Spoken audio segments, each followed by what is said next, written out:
Assalamualaikum warahmatullahi wabarakatuh. Apa kabar? Ada di semuanya.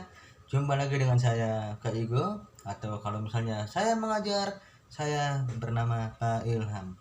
Hari ini saya akan bercerita tentang masa kecil Rasulullah Shallallahu Alaihi Wasallam. Pada video sebelumnya, saya sudah pernah menceritakan tentang kelahiran Rasulullah Shallallahu Alaihi Wasallam sampai pada masa awal pengasuhan. Dan sekarang saya akan melanjutkan cerita Rasulullah berikutnya. Apa itu? Yuk kita dengarkan baik-baik.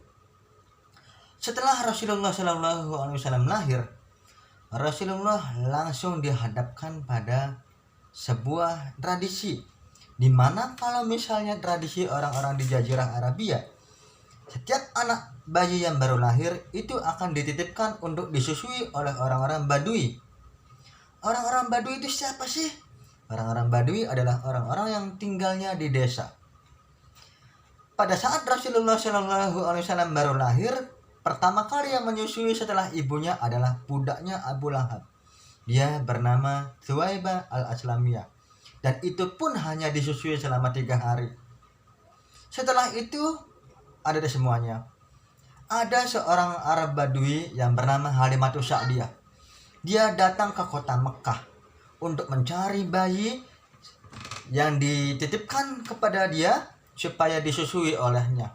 Ternyata ketika teman-temannya sudah mendapatkan bayi untuk disusui, Halimah belum mendapatkan bayi sama sekali. Akhirnya Halimah pun mendapatkan bayi, tapi itu juga adalah bayi anak dari Siti Aminah radhiyallahu anha, ibunda Muhammad sallallahu alaihi wasallam, yang kebetulan memang keadaannya pada saat itu miskin, tidak seperti orang-orang di Jazirah Arabia yang lainnya. Akhirnya dengan berat hati, Halimah pun membawa Muhammad untuk disusui olehnya. Keajaiban terjadi anak-anakku semuanya. Apa itu? Ternyata dengan adanya Muhammad Shallallahu Alaihi Wasallam, kehidupan keluarga Halimah sangat berubah. Contohnya adalah hewan ternak Halimah yang tadinya kurus, kering, kerontang, tidak ada susunya, tiba-tiba menjadi gemuk dan banyak susunya. Kebun milik Halimatus Sa'diyah yang tadinya kering, tidak berbuah, tiba-tiba ketika Muhammad datang langsung lebat buahnya. Halimah sangat senang.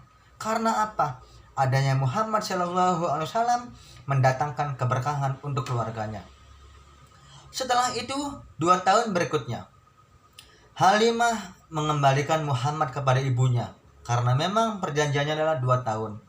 Halimah sangat berat hati untuk mengembalikan Muhammad kepada ibunya. Akhirnya Halimah berpikir, dan kebetulan pada saat itu Mekah sedang dilanda wabah penyakit. Kalau di Indonesia atau di negara-negara lain sekarang sedang ada wabah COVID-19 atau Corona. Pada saat itu kota Mekah dilanda wabah penyakit.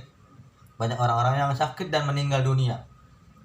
Ketika Halimah ingin mengembalikan Muhammad Shallallahu Alaihi Wasallam kepada ibunya, Halimah mengatakan kepada Aminah, "Ya Aminah, kota Mekah sedang dilanda penyakit. Kalau misalnya Muhammad kecil ini saya kembalikan kepada ibunda, tentu Muhammad akan terkena penyakit." Akhirnya apa? Muhammad kembali diasuh oleh Halimatus Sa'diyah. Setelah itu Halimah kembali mengasuh Rasulullah SAW sampai usia 4 tahun. Ada sebuah kejadian yang sangat luar biasa. Ketika Muhammad SAW menggembala kambing di padang rumput bersama teman-temannya, datanglah beberapa malaikat. Ada Jibril, Mikail, Israfil. Para malaikat tersebut membawa bejana dan air dari surga. Muhammad diletakkan di sebuah batu dan dibelah dadanya.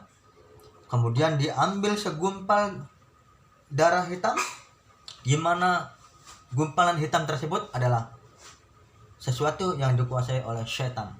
Teman-temannya yang mengetahui hal tersebut langsung lari ketakutan, berteriak kepada ibunda Halimah bahwa Muhammad telah diculik. Saking kagetnya ketika mendengar cerita tersebut, Halimah langsung lari.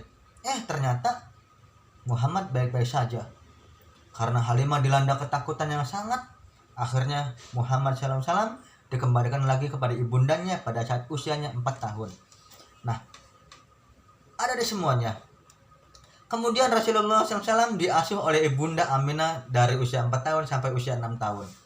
Ketika usianya 6 tahun, Ibunda Aminah membawa Muhammad untuk berziarah ke makam ayahnya di kota Madinah, ditemani oleh pengasuhnya yang bernama Ummu Aiman. Setelah berziarah di makam ayahnya, Muhammad kembali ke kota Mekah. Sesampainya di sebuah desa yang bernama Abwa, Ibunda Aminah sakit dan meninggal dunia.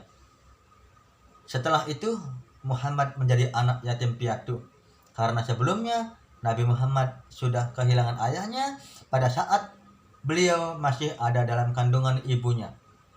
Kemudian apa yang terjadi anak-anak?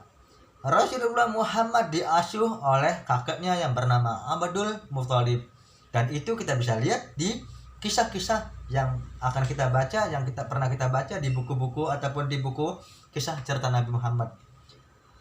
Diasuh oleh kakeknya selama 2 tahun, kemudian kakeknya meninggal dunia ketika usia Muhammad 8 tahun. Ketika usia Muhammad 8 tahun, kemudian diasuh oleh pamannya yang bernama Abu Thalib. Saat usianya 12 tahun, Muhammad diajak berdagang bersama pamannya ke sebuah negeri yang bernama Syam. Di sana, banyak keajaiban-keajaiban yang sangat luar biasa ketika Rasulullah berdagang ke negeri Syam. Apa itu? Satu, yang pertama, ada sebuah awan, ada awan yang menaungi Rasulullah SAW sehingga beliau tidak kepanasan, sehingga beliau terhindar dari panas terik matahari yang memang saat itu di Jazirah Arabia sangat gersang sekali karena mayoritas wilayahnya berupa padang pasir. Itu keajaiban yang terjadi. Yang kedua, pohon dan batu bersujud kepada Rasulullah SAW. Ketika melihat hal tersebut, ada seorang pendeta yang bernama Bukhairah melihat keajaiban tersebut. Dia mengatakan bahwa hal tersebut tidak akan pernah terjadi kecuali kepada seorang nabi.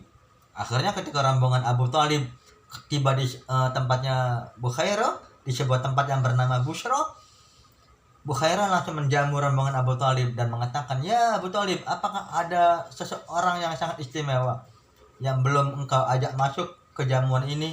"Ya, ada. Dia adalah keponakanku Muhammad. Suruh dia masuk," kata Bukhairah. Kemudian Muhammad pun diajak masuk ke dalam rumah Bukhairah.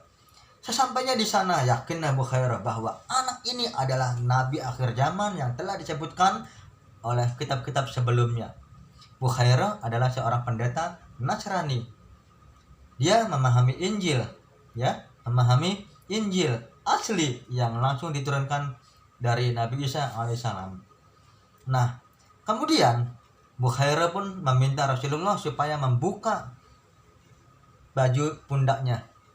Di sana dilihat ada sebuah stempel kenabian, Khotam An-Nubuwah, stempel kenabian yang bertuliskan Muhammad Rasulullah. Kemudian setelah melihat keajaiban tersebut, Bukhairah meminta Abu Thalib supaya membawa kembali Muhammad ke kota Mekah. Kenapa? Karena Bukhairah khawatir Muhammad akan dibunuh oleh orang-orang Yahudi yang mengetahui bahwa dia adalah nabi akhir zaman. Karena orang-orang Yahudi tidak menyukai kalau misalnya nabinya bukan dari golongan Bani Israel. Nah, ada di semuanya. Itu adalah kisah tentang Rasulullah SAW pada masa pengasuhan Ibunda Aminah, kemudian Halimatus Sa'diyah, kemudian kakeknya Abdul Muthalib, dan kemudian pamannya Abu Thalib. Sampai di sini dulu cerita tentang masa kecil Rasulullah. Nanti akan ada tugas buat kalian semuanya, dan yang pastinya akan mendapatkan reward dari Pak Ilham atau Kak Igo. Terima kasih. Assalamualaikum warahmatullahi wabarakatuh.